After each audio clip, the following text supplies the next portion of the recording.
سلسلہ مجالس جاری ہے اور اس سلسلے کی آج 8ویں مجلس ہے اور ہمارا عنوان امام حسین علیہ السلام کے کلام نورانی فرمان نورانی جو شب عاشور اپنے اصحاب باوفا کو دیکھ کر امام نے فرمایا تھا، اس کے ذیل میں اصحاب امام حسین کی ولایت پذیری کے عنوان سے ہے۔ آپ کے سامنے جتنے مطالب ہو سکے ولایت سے متعلق بیان ہوئے اور بیان ہوا کہ ولایت ایک عملی شے ہے، نہ کہ فقط زبانی اور کلامی ہے۔ ولایت کیونکہ عملی ہے اور عمل مانگتی ہے، عمل چاہتی ہے، ہمارا مسئلہ یہ ہے کہ ہم اس کو کیونکہ سمجھے نہیں، نہ فقط اس دور کے لوگ بلکہ کبھی بھی کسی بھی دور کے لوگ ولایت کو صحیح طرح نہیں سمجھ سکے، اور ولایت سے یہ دوری سبب بنی ہے کہ آج تک امامت محجور ہے۔ یعنی امامت سے بھی لوگ غافل ہیں، ولایت سے بھی لوگ غافل ہیں، لیکن امامت کو سمجھنا، امامت کی معرفت ہونا یہ ہم سب کے لیے لازم و ملزوم ہے، اور ہم ولایت میں اس وقت صحیح معنی میں داخل ہو سکتے ہیں جس وقت ہم امامت کی یا ولایت کی عمیق معرفت حاصل کر سکیں۔ یعنی جس کی ولایت کی معرفت ہونی چاہیے، جس کی ولایت کا جس کے تحت ہم زندگی گزار رہے ہیں، اس امام کی معرفت، اس معصوم کی معرفت ضرور ہمیں ہونی چاہیے۔ ہم کیونکہ ولایت کو ایک ایسا موضوع ہمارے سامنے قرار دیا گیا، خاص طور پہ جوان نسل کو، کہ انہیں یہی پتا ہے کہ ایک ایسا موضوع ہے کہ جس پر صرف بحث کی جا سکتی ہے، جس کا عمل نہیں ہے۔ جبکہ جس طرح امام باقر کی حدیث اور امام جعفر صادق علیہ السلام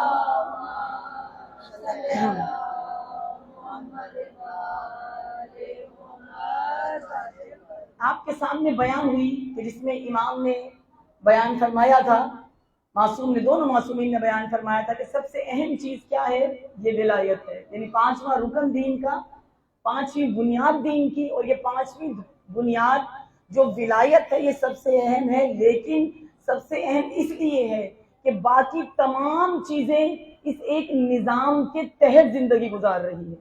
یعنی ہر شے، جو کچھ اعمال خدا، یعنی خدا کے لیے جتنے بھی آپ اپنے نوافل ادا کرتے ہیں، جتنے فرائض ادا کرتے ہیں، یہ تمام کے تمام اس وقت قابل قبول ہو جاتے ہیں جب یہ نظام ولایت کے سائے میں ہو، نہ فقط اس کا اظہار، نظام ولایت کے سائے میں ہو۔ یعنی آپ کا حج، میں پچھلی بات دہرا رہی ہوں کیونکہ اب اپنی مجالس کے ہم اختتام پر ہیں، تاکہ اس موضوع کا کوئی حاصل ہو سکے آپ کو، کہ ہم حج کریں، ہم عمرہ کریں، ہم زیارات کریں، ہم نمازیں پڑھیں، ہم روزے رکھیں، غرض کہ ہم زندگی کا کوئی بھی عمل جب سر انجام دے رہے ہوتے ہیں تو یہ یزیدیت کے سائے میں قابل قبول نہیں ہوتا، یہ عمل طاغوتیت کے سائے میں قابل قبول نہیں ہوتا، بلکہ اس عمل کو کرنے کے لیے آپ کو نظام ولایت کی ضرورت ہوتی ہے۔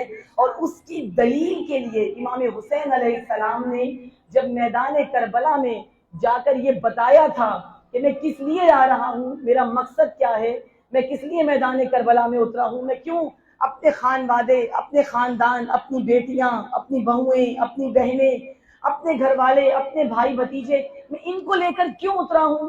امام حسین وہاں بتا رہے تھے کہ امت جدی کی اصلاح کے لیے، کیونکہ امت جدی کو کیا ہوا ہے، مسئلہ کیا ہے ان کے ساتھ، کہ ان پر جو حاکم مسلط ہوا ہے وہ یزید جیسا ہے، اور جب یزید جیسا طاغوت حاکم مسلط ہو جائے، یعنی لوگ یزید کی ولایت میں جانا شروع ہو جائیں، لوگ اس شخص کی ولایت میں جانا شروع ہو جائیں کہ جو علی کی ولایت سے ہٹ کر ہے یا معصومین کی ولایت سے ہٹ کر ہے، تو وہ شیطان کی ولایت ہوتی ہے۔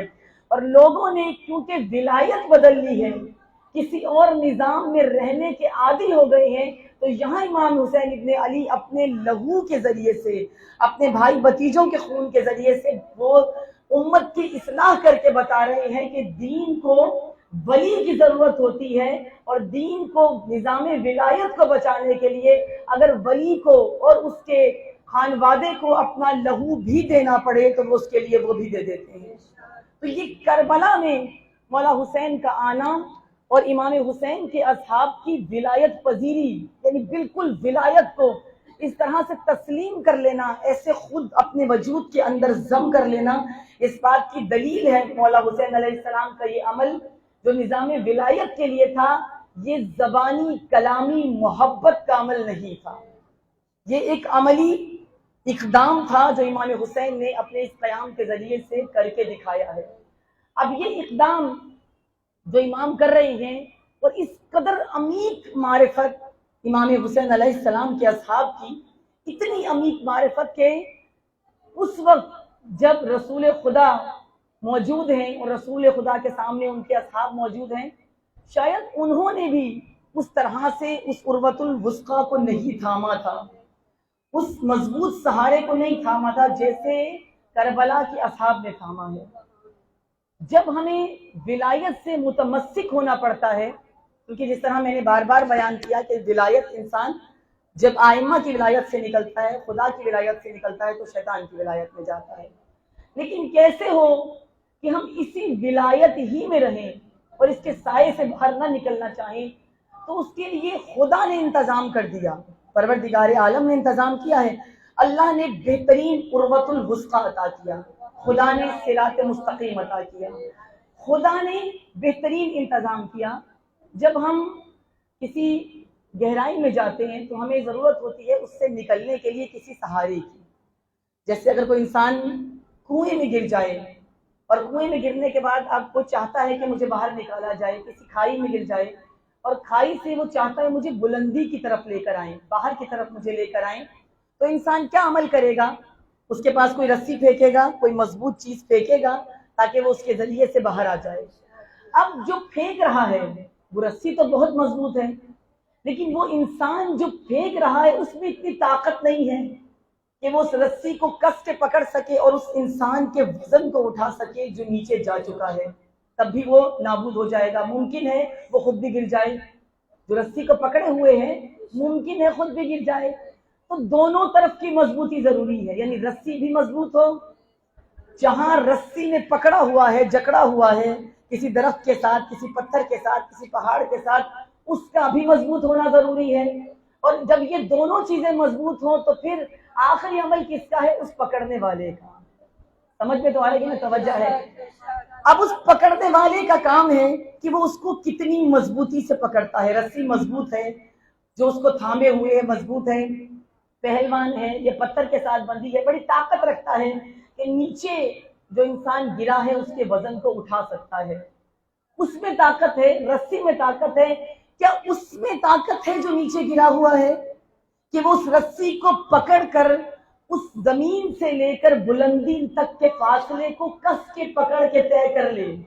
اگر تو وہ طے کر لے تو یہ رسی اس کے لیے فائدہ مند ہے، لیکن اگر وہ طے نہ کر سکے تو وہ واپس پلٹ کے زمین پہ آ کے اس سے کہیں زور سے گرتا ہے کہ جب وہ پہلے گرا ہوتا تھا، اس سے پہلے زور سے گرتا ہے۔ یہی چیز ہے عروۃ الوثقیٰ میں، وہ ایسا مضبوط سہارا خدا نے عطا کیا ہے جو آسمانوں میں، جو بلندیوں میں جہاں تک جانا چاہتے ہو خدا لے کے جانے کے لیے تیار ہے۔ خدا نے اتنا مضبوط سہارا عطا کیا ہے علی ابن ابی طالب کی شکل میں کہ جو نہ ٹوٹ سکتا ہے، نہ بکھر سکتا ہے، نہ گر سکتا ہے، نہ چھوٹ سکتا ہے، نہ دو ٹکڑے ہو سکتا ہے، کچھ اس میں نقصان نہیں ہو سکتا۔ اور پھر اس کو جہاں جوڑ رکھا ہے وہ اللہ کی ولایت سے جوڑ رکھا ہے۔ اب جو رشتہ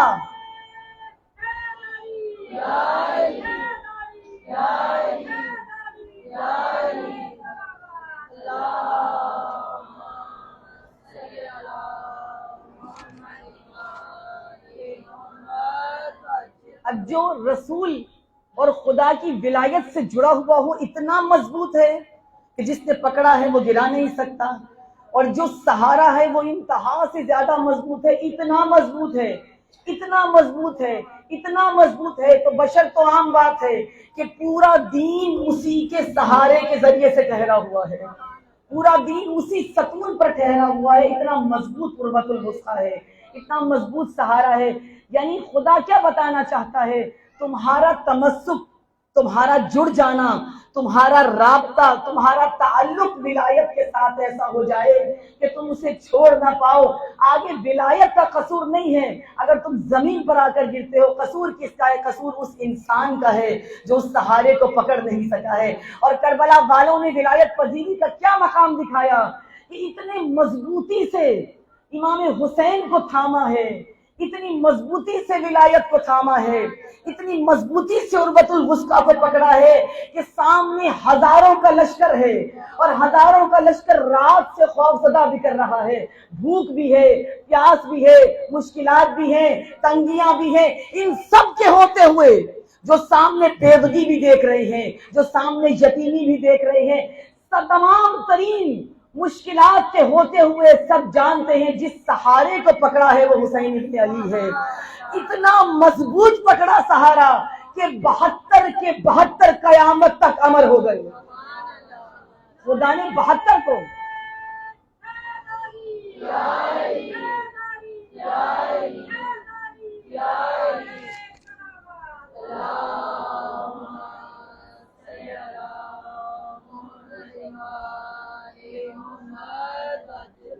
بہتر امر ہو گئے عروۃ الوثقیٰ کو تھام کر، اس مضبوط سہارے کو تھام کر، اس ولایت کو تھام کر۔ یعنی تھامنا آپ کا کام ہے، کمی نہ ولایت میں ہے نہ نظام الہی میں، امت میں کمی ہے۔ اور ایسا ہوتا ہے جب امام موسیٰ کاظم علیہ السلام کا دور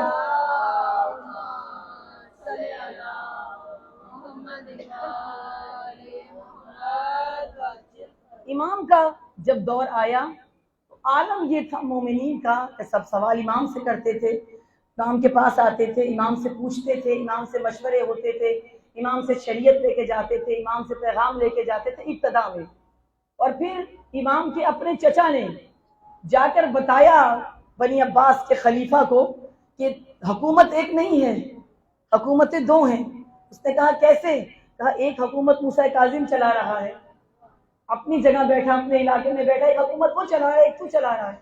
تو ظاہری چلا رہا ہے لیکن لوگوں کے دلوں پر جو حکومت چل رہی ہے وہ موسیٰ کاظم کی چل رہی ہے۔ وہ دلوں پر حکومت ہے کہ دو حکومتیں ہو گئی، حکومت ایک ہونی چاہیے۔ اس کے بعد مولا کو گرفتار کیا گیا، اور یہی سب کچھ ہوا امام رضا کے دور میں، اور زیادہ لوگ اس بات میں مضبوط ہو گئے۔ جب یہ ان دونوں اماموں کے ادوار میں سب کچھ ہوا، بے شمار شیعہ ہے، بے شمار مومن ہے، لیکن ان کے ہوتے ہوئے امام موسیٰ کاظم 14 سال مختلف قید میں بھی رہے۔ شیعہ ہیں، مومن ہیں، جو دلوں پر مولا حکومت کر رہا ہے، اس کے ماننے والے کیسے ہیں کہ امام کو ایک قیام کر کے قید سے چھڑا نہیں سکتے، امام کو سختیوں سے چھڑا نہیں سکتے، امام کو سختیوں سے نکال نہیں سکتے۔ کیوں ہے یہ سب کچھ؟ کیوں محبوں کے ہوتے ہوئے، شیعوں کے ہوتے ہوئے ائمہ کو یہ دن دیکھنا پڑا؟ ائمہ زندان میں رہے، ائمہ نظر بند رہے، ائمہ کو پکڑ پکڑ کے انہی مسلمانوں کے سامنے گرفتار کر کے لایا گیا۔ کیوں ایسا ہوا کہ 28 رجب کو حسین ابن علی مدینے والوں کو اپنے ساتھ ملانے کا کہہ کر بار بار ان کو اپنا مقصد بتا کر جب چلے ہیں تو تنہا تھے، کوئی مدینے والا ساتھ نہیں تھا؟ کیوں ہے ایسا؟ اس لیے کہ ولایت سے متمسک نہیں تھے۔ رسول کے سامنے بخیل بخیل تو سب نے کہا، لیکن ولایت کو سمجھے نہیں تھے۔ اور جس زمانے کے لوگ بھی ولایت کو نہ سمجھیں، نظام ولایت کو نظام نہ سمجھیں اور فقط محبت پر ترخا دیا جائے، تو اس زمانے کے امام کے ساتھ وہی ہوتا ہے جو امام موسیٰ کاظم کے ساتھ ہوا، وہی ہوتا ہے۔ اگر ہم یہ سمجھیں کہ ولایت کیا ہے، دیکھیے بہت سی چیزیں ایسی ہیں، لوگ بھیجے محمد والے محمد،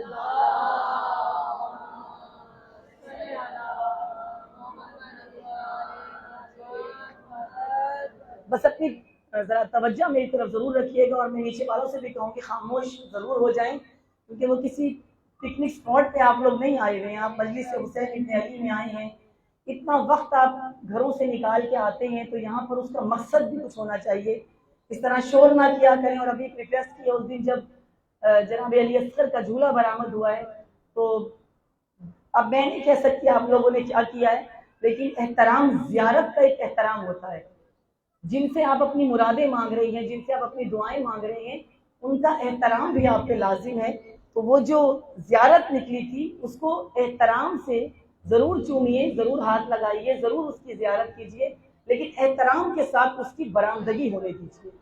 برآمدگی کے دوران کم از کم آپ لوگ اتنا احترام ضرور خیال رکھیے۔ آج بھی علم ہوگا تو خیال رکھیے گا کہ وہ بد تہذیبی جو ہم اور آپ دکھا رہے ہوتے ہیں تو وضو کے ساتھ آیا کریں کہ آپ ہاتھ لگا رہے ہوتے ہیں زیارات کو بھی اور مجلس سے فرش اعضاء پر بھی بیٹھے ہیں۔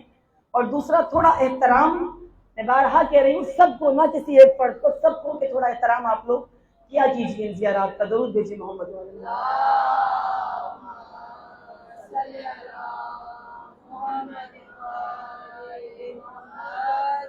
اچھا، بعض چیزیں ہم فضائل میں پڑھ کر گزر جاتے ہیں اور اس چیز کے ساتھ بھی کیا سلوک ہوتا ہے، کیونکہ وہ فضائل ہوتے ہیں، اس کے ساتھ سلوک یہ ہوتا ہے کہ آپ کی طرف سے نعرہ آتا ہے، داد ملتی ہے اور قیمت وصول ہو جاتی ہے پڑھنے والی کی، یعنی محنت سفارت ہو جاتی ہے، ہم جو پڑھ لیتے ہیں۔ لیکن اصل ہدف بعض اوقات وہ فضائل بتانا نہیں ہوتا، بعض اوقات اس فضائل میں سے ایسی حکمت نکل رہی ہوتی ہے جس کو آپ شاید داد یا بخیم کے ذریعے سے، واہ کے ذریعے سے سرسری سا گزار کے لے جاتے ہیں۔ جیسے ایک بہت بڑی گہری چیز ابھی میں نے آپ کے سامنے جب کل بیان کیا کہ جو ولایت علی سے باہر ہے، جو نظام ولایت سے باہر ہے، جو خدا کے قلعے سے باہر ہے، وہ شیطان کی ولایت میں ہے، یعنی شیطان کی ولایت یعنی خدا کے عذاب میں ہے۔ جو بھی ولایت کو چھوڑ دے، جو بھی ولایت کو چھوڑ دے، جو بھی ولایت پہ شک کرے، وہ قلعہ شیطان میں ہے اور قلعہ شیطان میں عذاب الہی لازم ہے۔ اور اس کے بارے میں یہ اپنی طرف سے نہیں کہیں گے کہ ایسا کیا ہے اور ایسا کیوں ہے۔ مولا علی کی زندگی میں یا مولا علی کے جو وہ دور تھا، جو مولا علی نے جنگیں کی ہیں یا مولا علی نے جو وقت گزارا ہے، اس میں دو مد مقابل امام علی کے دو مد مقابل لوگ آئے تھے جن کے نام حارث تھے، دو شخص جو مد مقابل تھے مولا کائنات کے، لیکن ایک اور طریقے سے مد مقابل تھا، ایک اور طریقے سے، ایک منافقت کے ساتھ آیا تھا اور مد مقابل علی بن ابی طالب تھا، اور ایک بڑی جرت کے ساتھ آیا تھا اور مد مقابل علی بن ابی طالب تھا۔ سب نے خیبر سنا ہے اور بچپن سے خیبر سنتے آئے ہیں۔ خیبر میں مرحب تھا، انتر تھا، حارث تھا، یہی تھے نا۔ اب یہ خیبر میں مرحب، انتر اور حارث یہ تینوں بھائی ہیں، اور سب جانتے ہیں مولا کائنات کا ان سے مقابلہ ہوا، پہلے اصحاب سے ہوتا رہا۔ حارث کا ایک انداز تھا، مرحب کا آپ سب نے سنا ہوا ہے، حارث کا ایک انداز تھا کہ اس کے پاس سب سے وزنی گرز تھا۔ جب مسلمان آتے تھے یہ اپنا گرز اٹھاتا تھا، وہ بڑے احترام سے واپس چلے جاتے تھے اس کا گرز دیکھ کر۔ یہ حارث تھا، یہ گرز اٹھاتا تھا اور یہ عمل کرتا تھا۔ اس کا مقابلہ کس سے ہوا؟ اسے ہرایا کس نے؟ علی ابن ابی طالب نے۔ لیکن دشمن کس کا تھا حارث؟ میں یہاں توجہ چاہوں گی آپ کی۔ حارث دشمن کس کا تھا؟ کہ مولا علی کا؟ اللہ کا دشمن۔ حارث دشمن خدا کا ہے، اور خدا نے بھیجا کہ علی اس سے مقابلہ تم نے کرنا ہے۔ جہاں کہیں بھی اللہ کا دشمن آئے، علی ابن ابی طالب میدان میں اتر کے مقابلہ کریں گے۔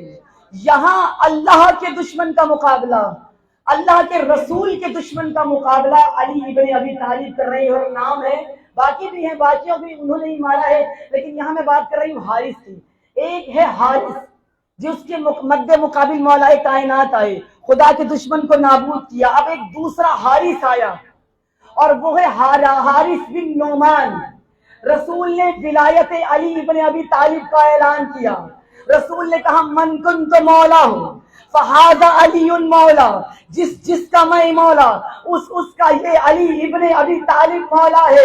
اعلان ولایت ہوا۔ حارث بن نعمان اٹھا، اے محمد اگر یہ اپنی جانب سے کہا ہے، اگر مجھے بتاؤ کہ کہاں سے کہا ہے، اپنی جانب سے کہا ہے یا خدا کی جانب سے کہا ہے؟ اے محمد اگر یہ تمہاری جانب سے ہے، اگر یہ تمہاری جانب سے ہے اور اگر یہ خدا کی جانب سے ہے تو دونوں میں ایک فرق ہوگا۔ اگر خدا کی جانب سے ہے تو ٹھیک ہے، قبول کرتا ہوں، اگر اپنی جانب سے کہا ہے تو خدا مجھ پر عذاب نازل کرے۔ یعنی وہ رسول جو زبان وحی سے کچھ نہیں کہتا، یہاں رسول پہ بھی شک ہے، یہاں حکم خدا پر بھی شک ہے، یعنی شک کر رہا ہے کہ خدا نے نہیں کہا بلکہ رسول اپنی جانب سے کہہ رہے ہیں۔ ایک وہ حارث خدا کا دشمن، ایک یہ حارث علی ابن ابی طالب کا دشمن، کہا کہ اسی وقت مجھ پر عذاب خدا نازل ہو جائے۔ عذاب خدا آیا، ایک پتھر آیا، پتھر نے حارث کو نابود کیا۔ میں کہتی ہوں پروردگارا، علی کو حکم ہوتا، علی کو حکم دیتے کہ یہ نبی کی توہین کر رہا ہے، یہ خدا کے قول پر شک کر رہا ہے، یہ خدا کی آیت پر شک کر رہا ہے، علی تلوار چلا دے۔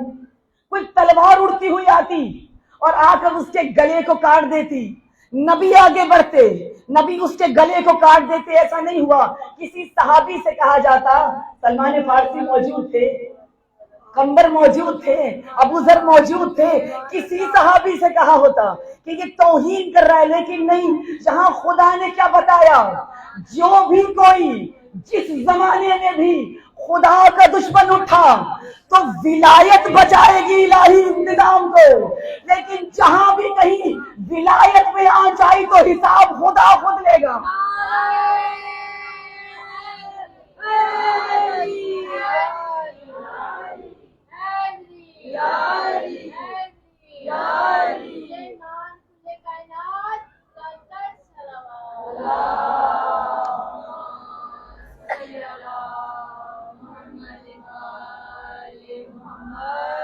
یعنی ولایت سے نکل کے عذاب الہی، اور عذاب بھی کون سا؟ عذاب بھی پتھر کا عذاب دیا، کوئی بھی خدا دے سکتا تھا، لیکن یہاں پتھر کا عذاب ہے۔ کبھی سوچا ہے کہ یہ پتھر کا؟ میں نے ایک عالم کی زبان سے سنا تھا اور مجھے یہ جملہ بڑا اچھا لگا۔ انہوں نے کہا، جانتے ہو حارث بن نعمان دشمن علی کو کیوں پتھر کا عذاب دیا؟ کیونکہ جس نے کعبے پہ حملہ کیا وہ ابرہہ تھا، اس پر پتھر کا عذاب خدا نے نازل کیا، اور جس نے مولود کعبہ پہ شک کیا ہے خدا نے اس پر بھی پتھر کا عذاب نازل کیا۔ یعنی یہ عذاب ہے، لیکن کون سا؟ جب ولایت سے دور ہو جاؤ، جب ولایت کے قلعے سے باہر نکل آؤ، جبھی خدا نے کہا حدیث قدسی میں کہ ولایت علی ابن ابی طالب حصنی، علی کی ولایت میرا قلعہ ہے، اور جو اس قلعے میں آ گیا وہ امان پا گیا، لیکن قلعے سے باہر جو کچھ ہے وہ امان سے خارج ہے، وہ امان سے باہر ہے۔ لیکن آپ اور ہم جو آج تک مختلف عذابوں میں مبتلا ہیں، جو مختلف مشکلات میں مبتلا ہیں، اب یہ کون سی مشکلات ہیں؟ ہماری تو زبان پر علی ولی اللہ جاری ہے، پھر بھی مشکلات ہیں۔ کیوں مشکلات ہیں؟ کیونکہ قلعے میں کل کہا تھا داخل نہیں ہوئے۔ آپ اور ہم ابھی بھی امامت سے لا تعلق ہے۔ اگر میں معذرت کے ساتھ کہوں، آپ جب امام سید سجاد علیہ السلام کا نام سنتے ہیں،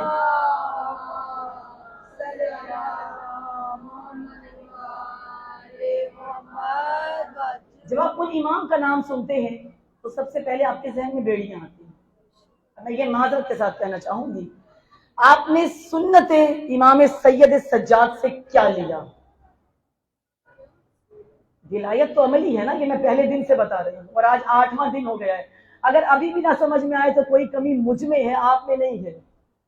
امام سید سجاد کی سیرت سے کیا لیا؟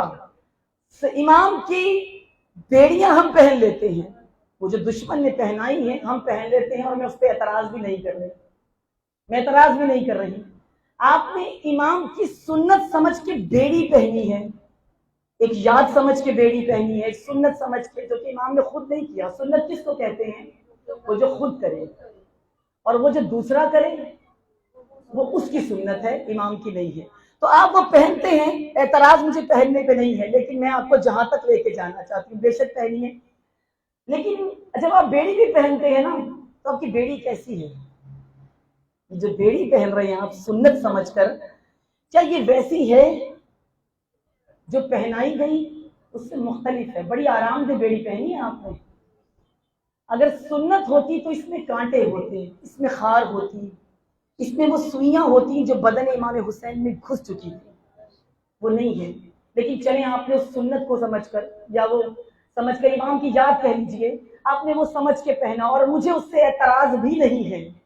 آپ نے وہ تو پہنی، لیکن وہ جو سنت سید سجاد تھی، وہ جو بذات خود امام کی سنت تھی، کہ آپ نے نگ لگا کے بیڑیاں تو پہن لی، اور آپ نے کہا کی علامت ہے امامت کی، یعنی امام کے محب ہونے کی علامت آپ نے پہن لی۔ خود کو شیعہ کہہ دیا، خود کو مومن کہہ دیا، آپ نے وہ علامت سمجھ کے پہنا، لیکن سنت سید سجاد کو زندہ کسی نے نہیں کیا۔ یعنی ولی موجود ہے، اور ولی کے موجود ہوتے ہوئے زبان پر سب کے علی ولی اللہ تھا۔ پورے کوفے والے جتنے بھی مولا کو مانتے تھے سب علی ولی اللہ کہتے تھے، سب مولا کائنات کو خلیفہ بلا فصل کہتے تھے، سب مولا علی کو اللہ کا خلیفہ تسلیم کرتے تھے، سب اپنے آپ کو شیعہ کہتے تھے۔ لیکن کیا کسی نے امام سید سجاد کی سنت کو اپناتے ہوئے امام سجاد کی ولایت میں آنے کی جرت کی ہے؟ نہیں کی۔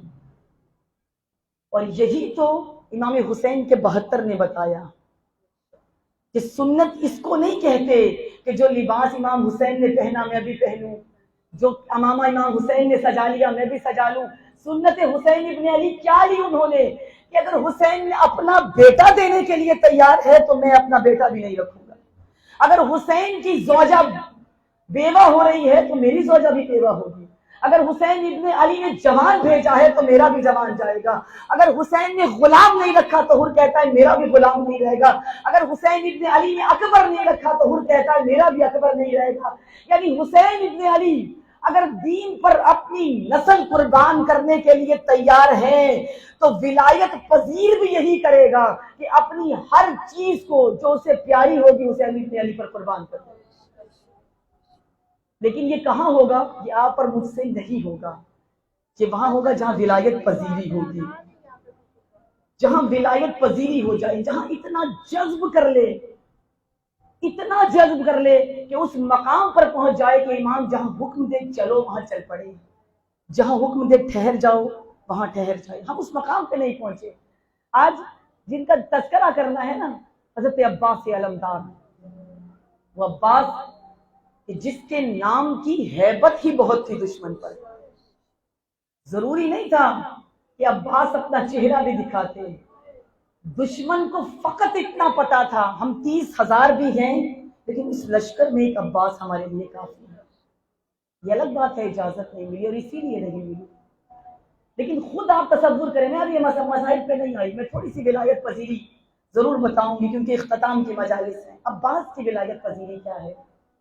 جس کو مانگا جا رہا ہے کربلا کے لیے، جس کے لیے دعا کی جا رہی ہے، علی جیسا امام جس نے خدا سے کبھی کچھ بھی نہیں مانگا، اور وہ عموماً تاریخوں میں لکھا ہے کہ 2 ہستیوں کی طلب کی ہے مولا علی نے، اور بعض کہتے ہیں کہ مولا علی نے بھی نہیں مانگا، جناب سیدہ نے مانگا تھا۔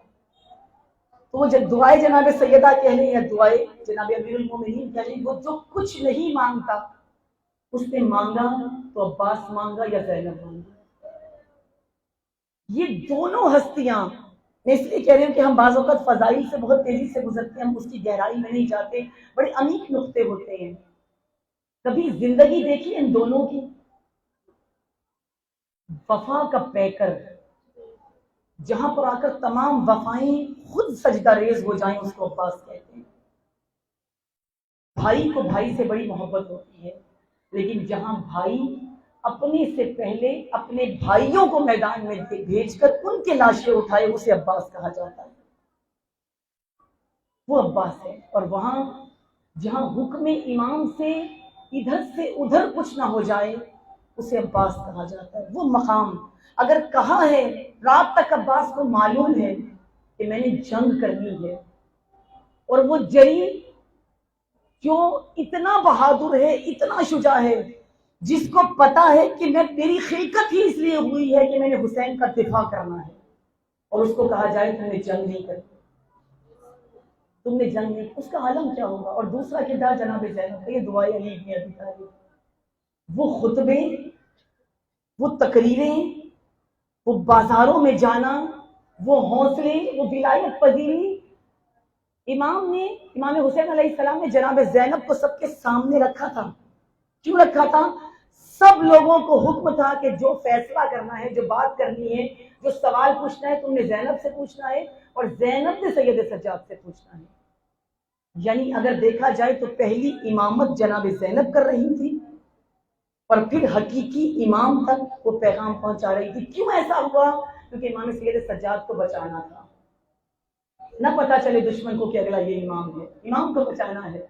یہاں امامت کی حفاظت بھی اس بیٹی کے ذمے، یہاں ولایت کی حفاظت بھی اس بیٹی کے ذمہ، اور نہ فقط حفاظت بلکہ ایسے تمام بیویوں کو اپنے حصار میں لے کر چلنا ہے کہ کوئی بیوی ولایت سے باہر نہ چلی جائے۔ یہ کاری جناب زینبی ہے۔ ہم عموماً ان نقطوں سے گزر جاتے ہیں۔ اور وہ عباس دعائے علی ابن ابی طالب، کون عباس؟ وہ جس کی حیات بتاتی ہے کہ وفا کس کو کہتے ہیں۔ وہ عباس، پرچم آپ نے لگے ہوئے دیکھے ہوں گے ہر جگہ۔ پتہ ہے حضرت عباس کو کہا جاتا ہے عباس، کیوں کہا جاتا ہے؟ علمدار، نام عباس ہے لیکن علمدار کہا جاتا ہے۔ اور علمدار کہنے کی وجہ معلوم ہے آپ کو؟ علمدار اس لیے کہا جاتا ہے کہ لشکر کے سالار تھے، علمدار تھے، علم حضرت عباس کے پاس تھا، اور علامت تھی عباس لشکر حسین کی حیات کی۔ بھلے کوئی بھی نہ رہا لیکن لشکر حسین کی زندگی کی علامت کا نام عباس ہے۔ اور اگر میں اور آسان کر دوں کہ حسین کی حیات کا نام عباس ہے، حسین کی زندگی کا نام عباس ہے، اور عباس کو کہا جاتا ہے غازی ہے۔ ہم نے یہی سنا کہ غازی اس کو کہا جاتا ہے جو فتح کر کے واپس لوٹتا ہے، جو جنگ کو فتح کر لے اور فتح کر کے لوٹے تو اس کو غازی کہا جاتا ہے۔ باخدا ایسا ہی ہے، حضرت عباس کو بھی غازی کہا جاتا ہے۔ اور کیوں کہا جاتا ہے؟ کیونکہ آج تک اس فرات پہ قبضہ عباس کا ہے۔ وہ فوجیں ختم ہو گئی، وہ لشکر ختم ہو گئے، وہ یزید نابود ہو گئے، وہ کسر سعد مر گیا، وہ ہرملا اپنے گناہوں سمیت نابود ہو گیا، لیکن آج بھی عباس کا وہ روزہ سلامت ہے، آج بھی عباس کا قبضہ سلامت ہے، آج بھی فرات پہ قبضہ ہے تو عباس ابن علی کا قبضہ ہے، اور یہ فتح کی علامت ہے عباس ابن علی کی۔ یہ اللہ اکبر، نعرہ تکبیر، اللہ اکبر، نعرہ رسالت، یا رسول اللہ، نعرہ رسالت، یا رسول اللہ، نعرہ حیدری، یا علی، یا علی، یا علی، زندہ باد، زندہ باد، یزیدیت مرد آباد، یزیدیت مرد آباد، یا عباس، یا عباس، بابا بابا، یا عباس، یا عباس، بابا بابا، یا عباس، یا عباس، مشہور علی محمد اللہم صلی علی محمد وآل محمد۔ اس کو عباس کہا جاتا ہے، وہ عباس فاتح۔ اور وہ عباس جب مولا حسین کے پاس آئے اور آ کر کہے کہ آقا اب تو مجھے میدان میں جانے کی اجازت دے دیں، اور امام حسین یہی کہیں عباس تو میرے لشکر کا علمدار ہے، عباس تو میرے لشکر کا سالار ہے، اگر علمدار مر جائے تو لوگ سمجھتے ہیں کہ ہم فتح پا گئے ہیں۔ مولا عباس نے کہا، دونوں ہاتھوں کو باندھ کے کہا، آقا کہاں ہے وہ لشکر کے جس کا عباس علمدار ہے؟ وہ شہید ہو گیا، وہ جا چکے دنیا سے، مولا اب کوئی سپاہی باقی نہیں بچا، مولا اب عباس کو جانے کی اجازت دیجیے۔ مولا عباس کو مولا حسین نے کہا، عباس ایک مرتبہ خیموں کا چکر لگا کر۔ جب مولا عباس خیموں میں گئی ہے نا تو خیموں کا عجیب منظر دیکھا۔ ایک ننھی سی بچی ہے جو سوکھے مشکیزے کو اٹھائے ہوئے ہے، اور مشکیزہ لے کر کبھی ایک خیمے میں جاتی ہے، کبھی دوسرے خیمے میں جاتی ہے، کبھی تیسرے خیمے میں جاتی ہے، پھر ایک ہاتھ میں کوزہ لیتی ہے، مشکیزوں کو دیکھتی رہتی ہے کہ کسی سے دو قطرے پانی نکل آئے، لیکن کسی مشکیزے سے دو قطرے پانی نہیں نکلتے۔ مولا عباس آ کے سوال کرتے ہیں، سکینہ کیا تلاش کر رہی ہو؟ کہتی ہے، چچا میرا عسکر بڑا پیاسا ہے، چچا میرا عسکر بڑا پیاسا ہے، چچا باقی یتیم بچے بڑے پیاسے ہیں، چچا سکینہ کو اپنے لیے پانی نہیں چاہیے، چچا آپ سن رہے ہیں، چچا آپ سن رہے ہیں یتیموں کی آوازیں، ہر جگہ سے آواز آ رہی ہے، العطش